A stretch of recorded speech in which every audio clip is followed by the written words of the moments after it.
The lecture hall was massive. It could hold 3,000 students, and today every seat was full. Beings from across the galaxy sat in rows that stretched up toward the ceiling. Some had scales, some had fur, and some glowed with soft light. They all came to hear Professor Velthar speak. Minho sat near the middle of the hall. He was human, which made him unusual here. The Galactic Concordance Academy had 40,000 students, but only 12 of them were human. Earth had joined the galactic community just 30 years ago. Humans were still the new species, still learning their place among the stars. Next to Minho sat Jiwon, his best friend and the only other human in this class. She leaned over and whispered, "I heard this lecture is famous. Professor Velthar has given it on 20 different worlds." Minho nodded. He had heard the same thing. The professor was considered one of the greatest minds in xenobiology. His work on how species survive and thrive was taught everywhere. The lights dimmed. Professor Velthar walked onto the stage. He was Altherian, which meant he was tall and thin with silver skin that seemed to shimmer.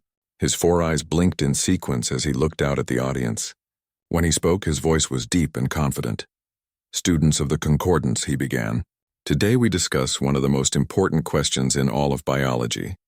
Why do species die? Why do entire forms of life vanish from the universe?" The hall was silent. Even the students who usually whispered during lectures paid attention. "I have spent 140 years studying this question," Velthar continued. "I have examined the histories of 10,000 species across 800 worlds, and I have reached a conclusion that may surprise you. Extinction is rare." Minho felt his eyebrows rise. That seemed wrong, but he stayed quiet and listened.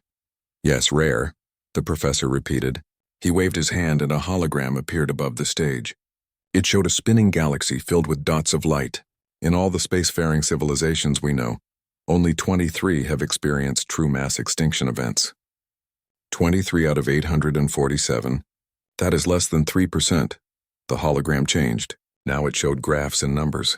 When a species reaches intelligence, when they develop technology and culture, they gain protection. They can adapt to changes in their environment. They can move to new places if their world becomes dangerous.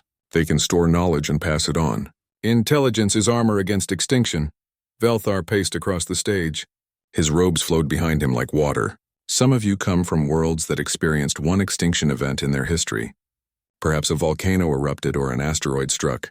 These events are tragic, but they are also extremely rare.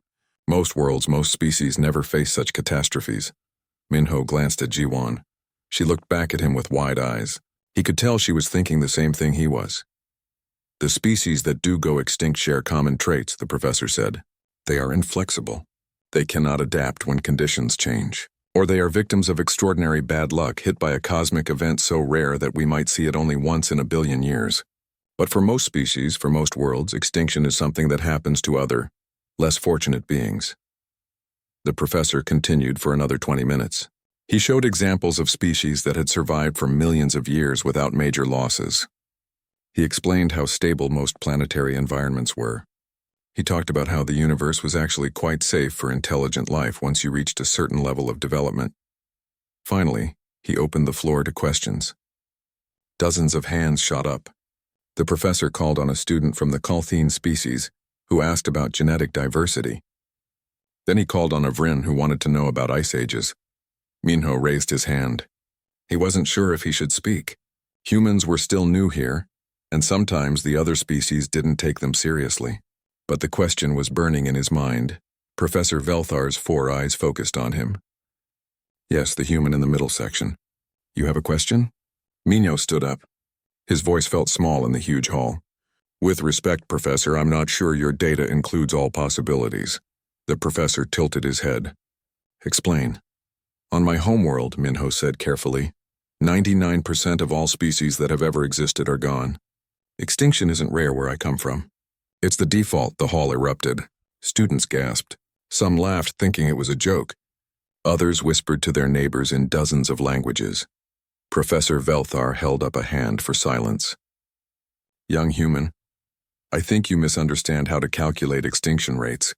Are you counting individual animals? Because death is not the same as extinction." "No, sir," Minho said. His heart was pounding now, but he kept his voice steady. "I mean species. Entire forms of life. My world has had 5 major mass extinction events. In one of them, 96% of all ocean species died. In another, an asteroid killed everything larger than a small dog. Impossible, muttered a student behind Minho. That would make your world a death world, said another voice, louder this time. Professor Velthar looked intrigued now, not just polite.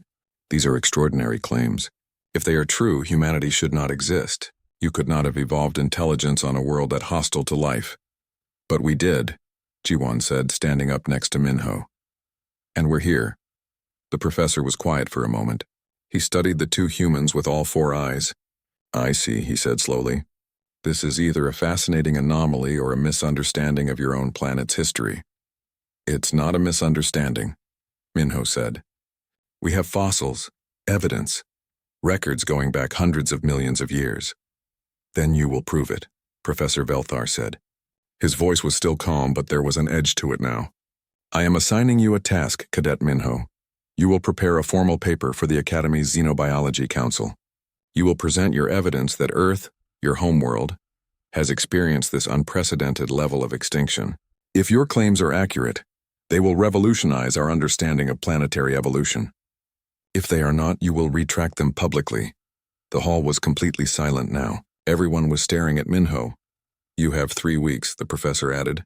The council will hear your presentation, and they will judge the validity of your claims. Is that acceptable?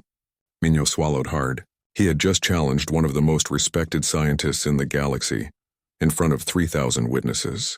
There was no backing down now. Yes, Professor, he said. That's acceptable. Good. Velthar turned back to the rest of the class. Let this be a lesson to all of you. In science, we must always be willing to examine new evidence, even when it challenges our most fundamental assumptions. Class dismissed. The students began to file out, but many of them kept looking back at Minho and Jiwon. Some looked curious. Others looked skeptical. A few looked worried. Jiwon grabbed Minho's arm as they walked toward the exit. Do you realize what you just did? She whispered. You just bet humanity's academic reputation on proving Earth is a death world. I know, Minho said. He felt a little sick, but also excited.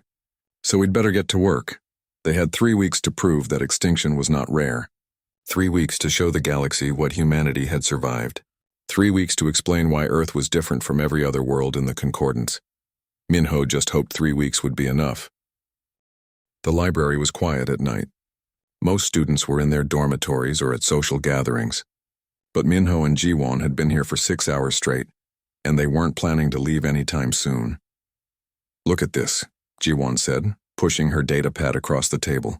The Permian extinction. It happened 250 million years ago. 96% of ocean species died. 70% of land vertebrates. The planet nearly became lifeless. Minho read the data and felt a chill. He had learned about this in school back on Earth, but seeing it laid out in scientific terms made it feel more real, more terrible. What caused it? He asked. Volcanic eruptions in Siberia. They lasted for thousands of years. The atmosphere filled with carbon dioxide and sulfur. The oceans became acidic. The temperature rose by 10 degrees. Life couldn't adapt fast enough. Minho added the information to their growing report. 3 days had passed since the lecture. They had 17 days left to prepare their presentation. The door to the study room slid open. A figure stood in the doorway. It was tall and thin, with pale blue skin and large black eyes. Minho recognized the species as Kalthine. May I join you? The figure asked. The voice was soft and musical. Sure, Minho said, gesturing to an empty chair. I'm Minho, this is Jiwon. I am Catherine, the alien said, sitting down. I was in the lecture hall when you challenged Professor Velthar. I want to help with your research. Jiwon looked suspicious. Why would you want to help us? Because I study comparative planetary evolution, Catherine said. And if what you said is true, it changes everything we know about how life develops. I want to understand it. Minho studied the alien for a moment, then nodded.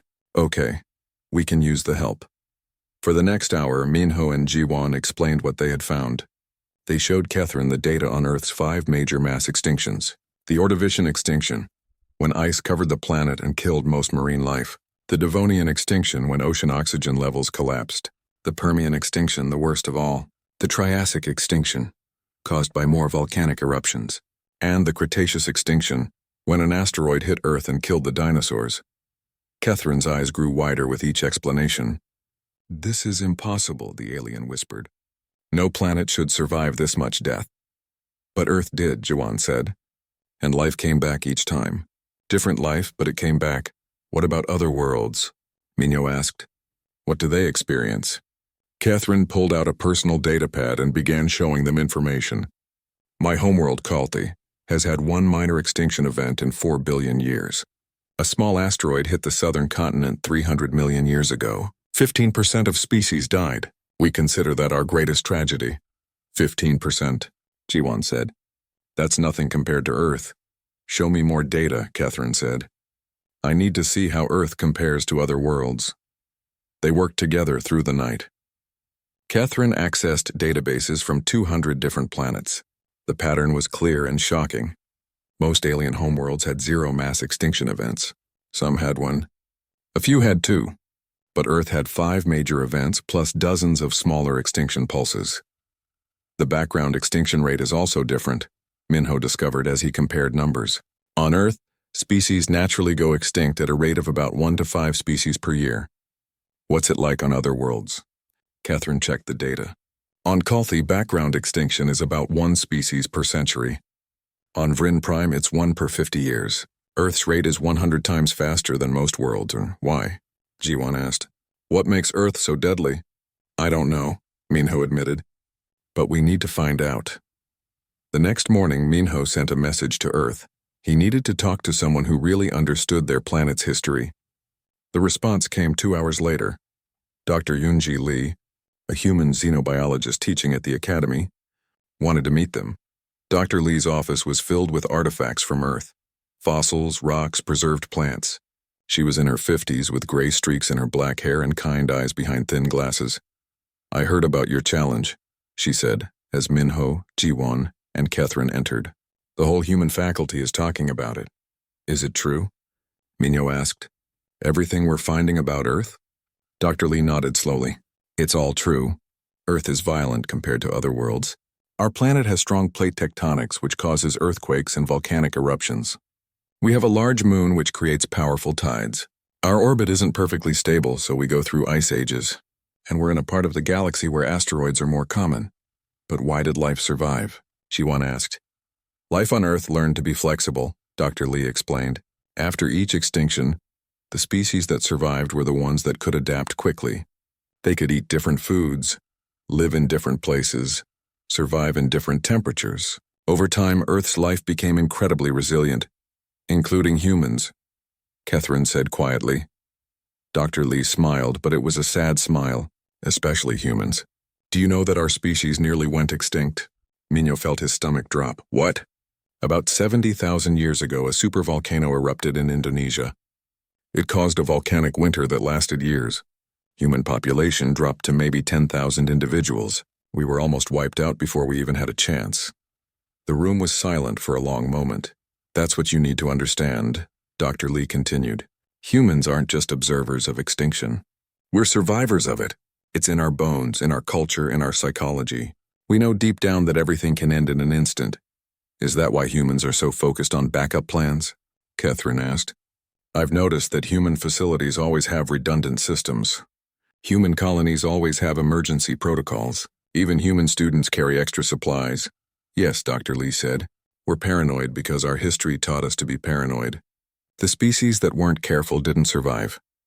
Minho thought about this as they left Dr. Lee's office. It explained a lot about humanity. Why they built bunkers and seed vaults. Why they scanned the sky for asteroids constantly. Why they talked about colonizing other planets even though Earth was still mostly empty. For the next 2 weeks, the 3 researchers worked constantly. They gathered data, created visualizations, and prepared their presentation.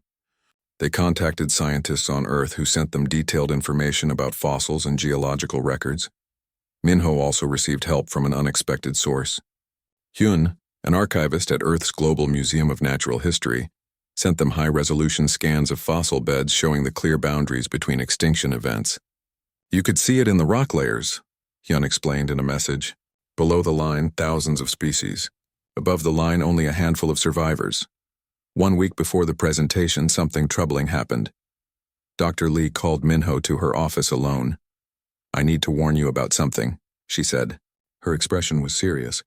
What you're about to reveal could have consequences you haven't considered. What do you mean? If the galactic community fully understands how violent Earth's history is, they might not see humans as just another species. They might see you as products of a death world, as beings shaped by constant disaster and competition. Isn't that just the truth? Minho asked. Yes, but truth can be dangerous. Some species might admire you for surviving such harsh conditions, but others might fear you. They might think humans are too aggressive, too competitive, too different to fit into peaceful galactic society. Minho felt cold. Are you saying we shouldn't present? No, Dr. Lee said firmly. You challenged the professor publicly. You have to follow through. But go in with your eyes open. This isn't just about science anymore. It's about how humanity is perceived among the stars. That night, Minho couldn't sleep. He lay in his dormitory bed staring at the ceiling. Through his window, he could see unfamiliar constellations. Earth was far away, a tiny blue dot in the vast darkness.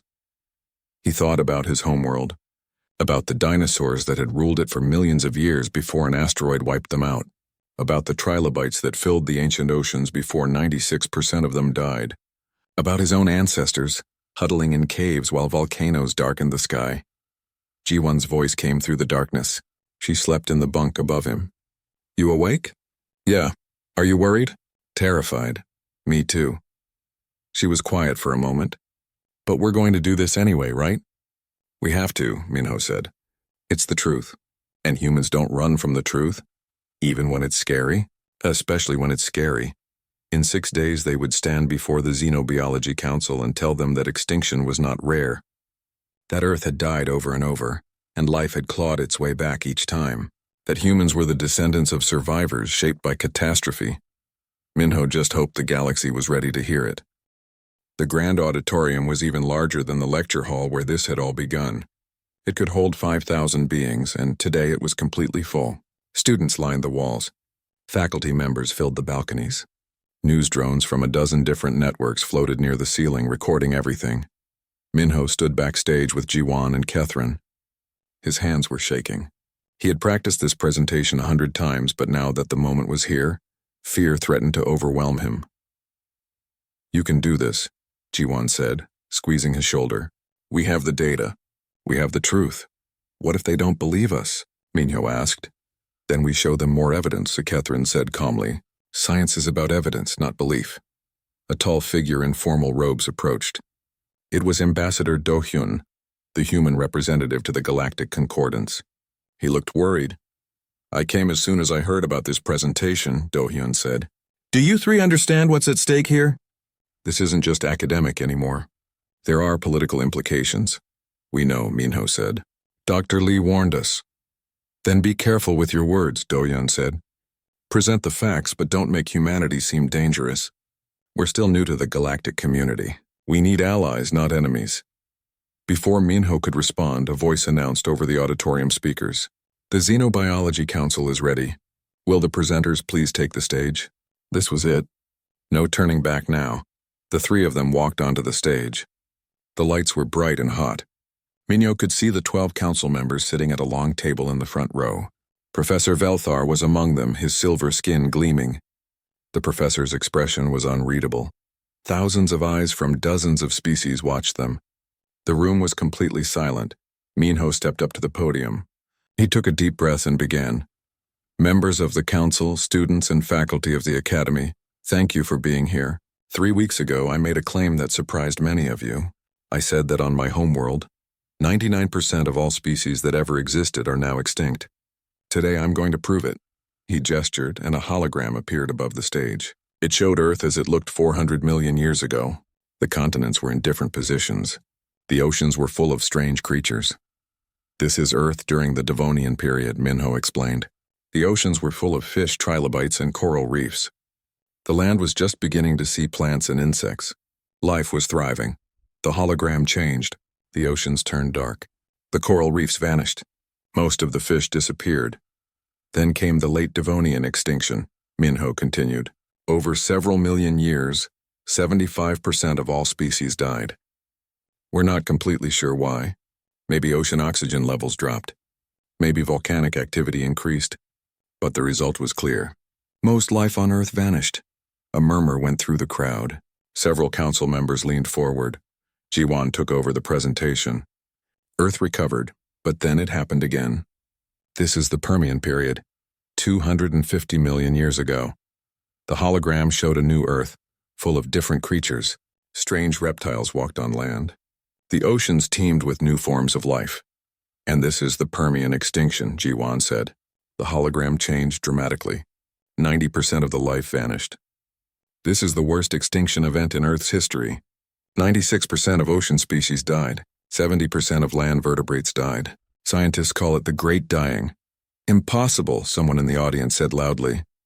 It's not impossible, Jiwan said firmly. We have evidence. Fossil records. Geological data. Chemical signatures and rock layers. This happened, Catherine stepped forward. The Kalthine had insisted on helping with the presentation, and Minho was grateful. Having an alien support their claims made them more credible. I have compared Earth's extinction history to 200 other worlds in the Concordance database, Catherine said. The results are clear. Most worlds experience 0 to 1 mass extinction events in their entire history. Earth has experienced 5 major events plus dozens of smaller extinction pulses. The hologram now showed a comparison chart. Earth's lines spiked up and down repeatedly. The lines for other worlds were almost flat. The background extinction rate on Earth is also extraordinary, Catherine continued. On my homeworld, species naturally go extinct at a rate of 1 per century. On Earth, it's 1 to 5 per year. Earth's extinction rate is 100 times higher than the galactic average. Minho took over again. The most recent mass extinction happened 66 million years ago. You might have heard of it. We call it the Cretaceous extinction. The hologram showed dinosaurs, massive creatures that dominated the land. Then it showed a bright flash.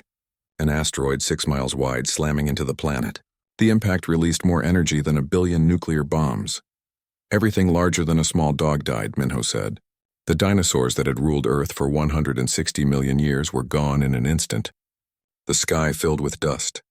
The temperature dropped. 75% of all species went extinct. The auditorium was completely silent now. Even the skeptics seemed shocked. But here's the important part, Minho said. Life came back. Every single time. After each extinction, the survivors adapted and evolved. New species filled the empty spaces. Earth didn't stay dead. It came back stronger.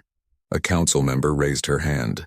It was Scholar Prathkor, a Vryn with dark scales and sharp teeth. This is a fascinating horror story, she said coldly. But what does it prove? That Earth is a death world? That humans come from a planet of constant disaster?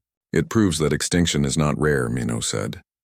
Professor Velthar taught us that extinction is an anomaly. But on Earth, extinction is normal. It's part of the cycle of life. Then Earth is the anomaly, Prathkor said. Not extinction. Your world is uniquely violent, which means humans are shaped by violence. You come from a planet that tried to kill everything on it. Repeatedly. How does that make you fit for civilized society? The auditorium erupted. Students shouted at each other. Some defended humans, others agreed with Prathkor. The council members called for order, but it took several minutes for the room to quiet down. Ambassador Dohyun looked pale. This was exactly what he had warned them about. But Jiwan stepped forward. Her voice was loud and clear. You're right. We come from a world that tried to kill us over and over. And yes, 99% of species that ever lived on Earth are gone. But you're missing something important. What? Prathkor demanded. We learned, Jiwan said. We learned adaptation. We learned resilience. We learned cooperation. Every species on Earth, including humans, survived because they could work together and adapt to change. Extinction taught us that nothing is permanent. That survival requires flexibility and planning. She gestured at the hologram. You call Earth a death world. We call it home. And it taught us the most important lesson in the universe. Extinction is always possible, but it's not inevitable. You just have to be prepared, Minho added. Humans know that asteroids can kill planets because an asteroid killed our dinosaurs. So we built detection systems. We scan the sky constantly. We've already mapped every large asteroid in our solar system and calculated their orbits for the next 1,000 years. You call that paranoid. We call it smart.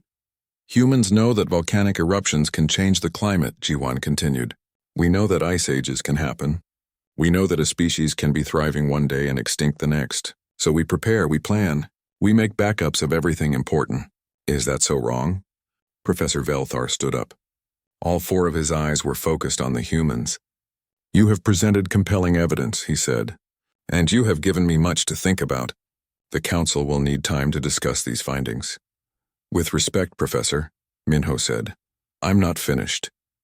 Velthar's eyes widened slightly. Continue. Minho brought up a new hologram. This one showed human genetic data. Humans didn't just watch extinction happen to other species. We nearly went extinct ourselves. The hologram showed a graph, a population line that dropped suddenly, drastically. 70,000 years ago, a supervolcano erupted on our planet. The volcanic winter nearly killed us. Human population dropped to as low as 10,000 individuals. We were on the edge of extinction. But we survived. Minho looked out at the audience. That's who humans are. We're the species that looked extinction in the face and said no. We're the descendants of survivors. We carry that history in our genes, in our culture, in our psychology. And yes, it makes us cautious. It makes us prepare for disasters.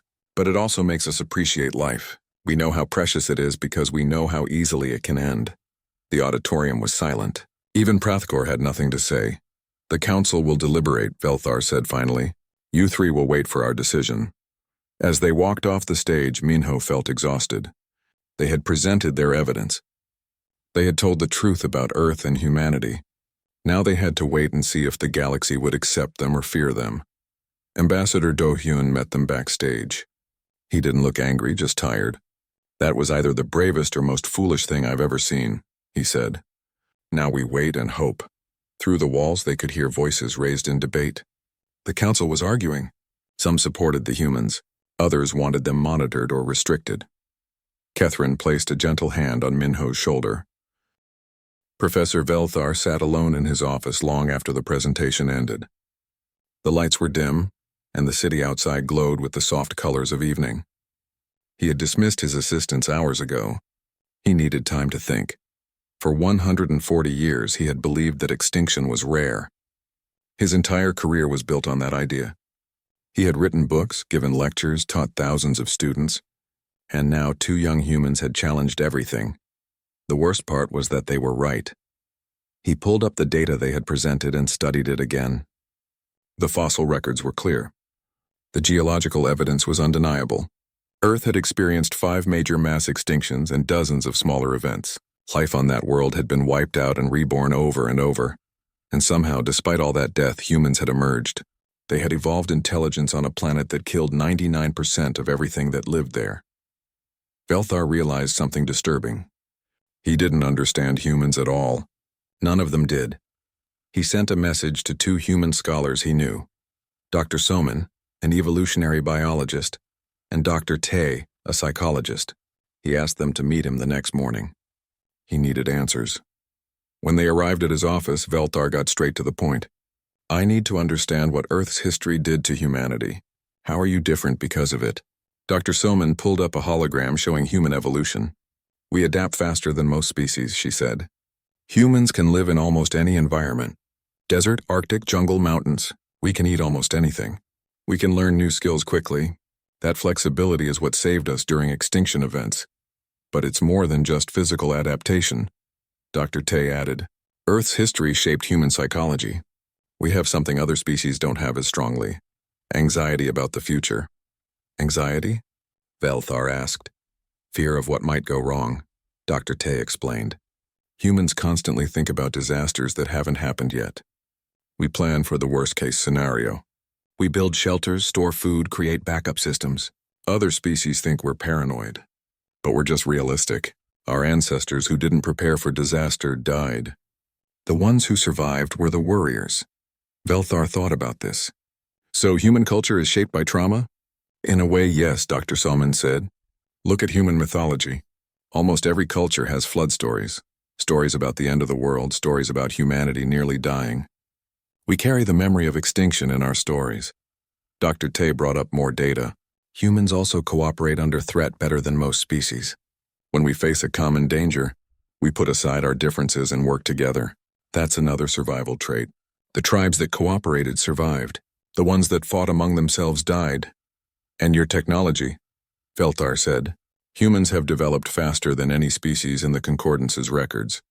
In just 30 years, you've gone from primitive spaceflight to joining galactic society. Because we're scared, Dr. Tay said bluntly. We know extinction is possible. We saw what happened to the dinosaurs. So we hurry, we innovate. We push forward as fast as we can because we know time might run out. Velthar was beginning to understand. Humans weren't just another species. They were survivors of something the rest of the galaxy had never experienced. They were shaped by trauma in ways that made them fundamentally different.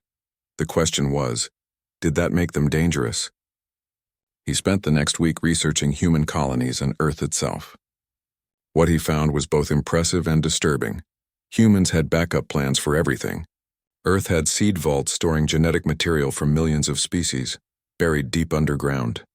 They had libraries of human knowledge stored on the Moon, on Mars, on distant asteroids. They had plans for evacuating entire planets if necessary. Human colonies were designed with redundancy. Every system had a backup. Every colony had emergency protocols. They even had ships prepared to leave the solar system if something catastrophic happened. They're preparing for extinction, Velthar realized. Constantly, but there was something else. Humans had also begun building detection systems for asteroids and other space hazards, not just around Earth, but around their colonies. They scanned the sky obsessively looking for threats, and they had plans for dealing with those threats. Detailed plans. Plans they had practiced. Velthar was preparing his findings when news broke that changed everything. A message came from the Concordance's deep space monitoring network. A rogue asteroid had been detected on a collision course with Valthene, a planet with 4 billion Vryn inhabitants. Impact would occur in 18 months. The Concordance Security Council met immediately. Velthar was invited because of his expertise in planetary extinction. Ambassador Doyen represented humanity. Can we evacuate? One council member asked. Not in 18 months, another replied. We'd need at least 5 years to move 4 billion people. Can we destroy the asteroid? It's too large, 200 miles across. If we break it apart, the fragments will still hit the planet. Then Valthene is doomed, Scholar Prathkor said quietly. The Vryn was pale. Her homeworld was about to die. Ambassador Doyen stood up. Humanity can help. The room turned to look at him. You have a plan to stop an asteroid this large? The council chair asked skeptically. We've had plans ready for 200 years, Doyen said. We've been preparing for exactly this scenario since we learned what killed our dinosaurs. Prathkor stared at him. You've been planning for this? A specific disaster that might never happen? We plan for every disaster that might never happen, Doyen said. That's what survivors do. The council was silent for a long moment. Show us your plan, the chair finally said. What followed was a presentation that left the council stunned. Humans had multiple strategies for deflecting asteroids. They had designed ships specifically for this purpose. They had practiced the procedures in simulations thousands of times. They even had teams ready to deploy immediately. The key is to start early, Captain Yuna, a human asteroid defense specialist, explained through a video link. 18 months isn't much time, but it's enough. We need to change the asteroid's velocity by just a few centimeters per second. Over 18 months, that small change will make it miss the planet. How do you change an asteroid's velocity? A council member asked. Multiple methods, Yuna said. We can land mining drones on it and remove mass from one side. We can use lasers to vaporize surface material, creating thrust. We can hit it with kinetic impactors. Or we can use a gravity tractor, a spacecraft that pulls the asteroid slightly off course just by its own gravity.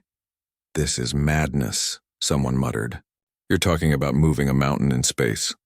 We're talking about saving 4 billion lives, Yuna said firmly. And yes, we can do it. But we need to start now. The council debated for hours. Some members didn't trust human technology. Others worried about the political implications of letting humans save a concordance world. A few simply didn't believe it would work. Professor Velthar finally stood. I have studied humanity extensively over the past few weeks. I have learned that they are products of a violent world, yes. But I have also learned that they are survivors. They know extinction better than any of us. If they say they can prevent this disaster, I believe we should let them try. Prathkor stood as well. Her scales were trembling, but her voice was steady. That is my homeworld. Those are my people. If there is any chance to save them, any chance at all, we must take it. The vote was close, but it passed. Humanity was authorized to deploy their asteroid defense systems to Valthene. Within hours, 6 human ships launched from Earth and its colonies. They were ugly vessels, built for function rather than beauty. But they were fast, and they carried equipment designed for exactly this purpose. Minho watched the news coverage with Jiwon and Catherine. They were in the student common area, along with hundreds of other students. Your species has been preparing for this for 200 years? Catherine asked quietly. Longer, Jiwon said. We've been scared of asteroids since we figured out what killed the dinosaurs. That was in the 1980s. Earth year 1980, I mean. So for over 850 years you've been planning for this, Catherine said. That's 3% of your recorded history. When you know extinction is possible, you take it seriously, Minho said. On the screen, the human ships were approaching the asteroid. The mission was just beginning. They had 18 months to save a world.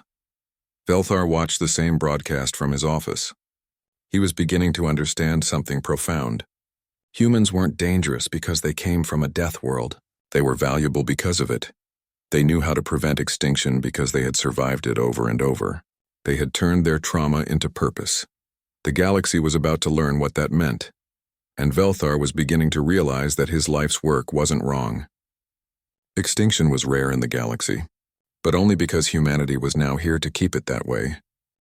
The human ships reached the asteroid after 3 weeks of hard travel.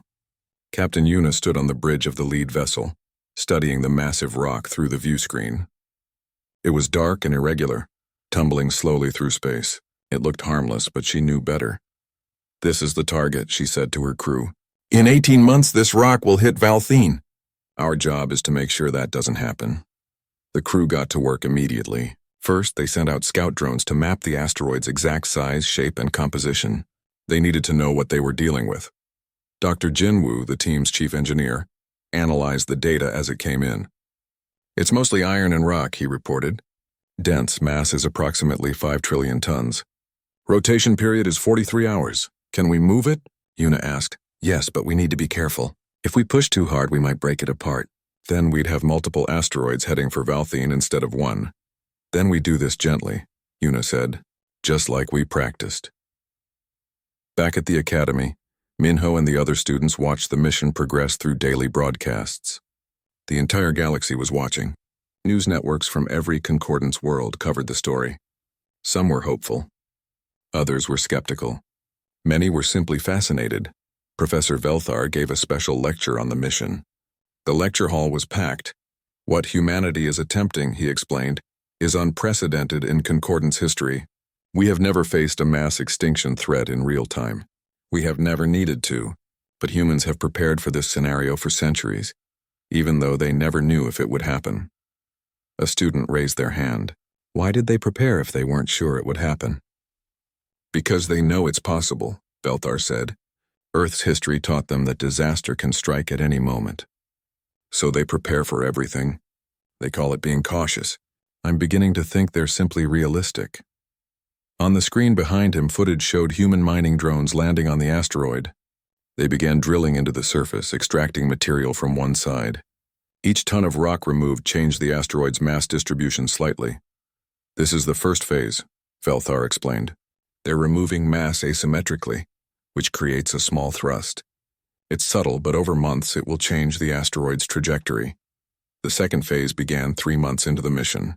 Human ships positioned themselves around the asteroid and activated powerful lasers.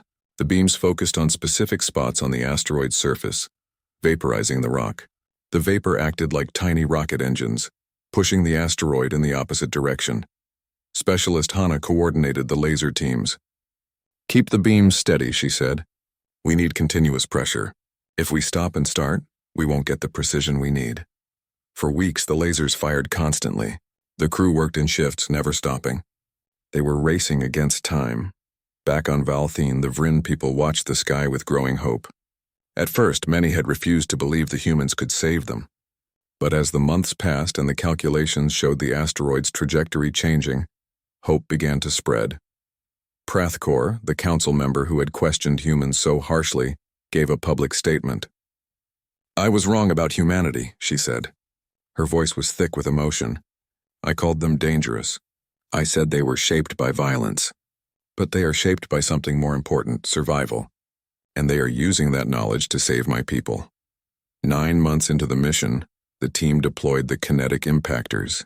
These were heavy projectiles that slammed into the asteroid at high speed, transferring momentum. Each impact shifted the asteroid's path by tiny amounts. 3 impactors away, reported the weapons officer. All hits confirmed. Trajectory change? Yuna asked. 2.3 centimeters per second, Jinwoo said. We're on target, but there was a problem. The asteroid's rotation was creating unexpected complications. The mass distribution kept changing as it tumbled, making their calculations harder. We need the gravity tractor, Jinwoo said. It's the only way to fine-tune the trajectory at this point. The gravity tractor was humanity's most sophisticated asteroid defense tool. It was a spacecraft that positioned itself near the asteroid and used its own gravity to pull the rock slightly off course. It required incredible precision and patience. Captain Yuna piloted the tractor herself. For months, she kept the ship in perfect position, hovering near the asteroid. The ship's gravity pulled on the rock constantly, gently, patiently. It's working, Jinwoo reported after weeks of tractor operations. We've achieved the necessary deflection. The asteroid will miss Valthene by 50,000 kilometers. Yuna allowed herself a small smile.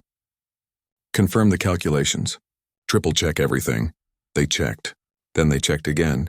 And again. The numbers didn't lie. The asteroid would miss. When the news reached Valthene, the entire planet celebrated. 4 billion Vryn had been saved. Cities erupted in joy. People danced in the streets. For the first time in their history, they understood what it meant to face extinction and survive. The Galactic Concordance called an emergency summit. Every member world sent representatives. The chamber was filled to capacity.